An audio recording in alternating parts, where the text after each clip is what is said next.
Friends, আমি মিশো থেকে খুব ট্রেন্ডিং একটা জামা কিনেছি মাত্র 243 টাকায়। সেটাই তোমাদের সাথে শেয়ার করব। এখন তোমরা আমার নতুন জামা দেখতে খুব ভালোবাসো, তো চলো কি ট্রেন্ডিং জামা তোমরা দেখে বুঝতেই পেরে গেছো। আশা করি যারা মিশো ইউজ করো তারা বুঝতেই পেরে গেছো, তবুও দেখাচ্ছি, দাঁড়াও। এই দেখো, হোয়াইট কালারের, যেহেতু গরমকাল এখন রোদ, তো এই গরমে না হোয়াইট কালারের পোশাক পরলে কিন্তু গরমটা কম লাগে। এটা এখানে থাক, রেয়ন মেটেরিয়ালের আছে। প্রিন্টটা তো দেখে বুঝতেই পেরে গেছো আশা করি এতক্ষণে।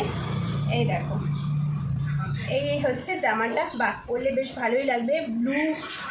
ব্লু প্রিন্টের ওপর আছে, আর রেয়ন টাইপের আছে। গরমে পরলে খুব ভালো হবে, আরামও পাবে তোমরা। তো এমন হয়েছে তোমরা জানিও, আর কারা কারা অলরেডি এই জামাটা মিশো থেকে কিনে ফেলেছো অবশ্যই জানিও, ঠিক আছে? ঠিক আছে বল।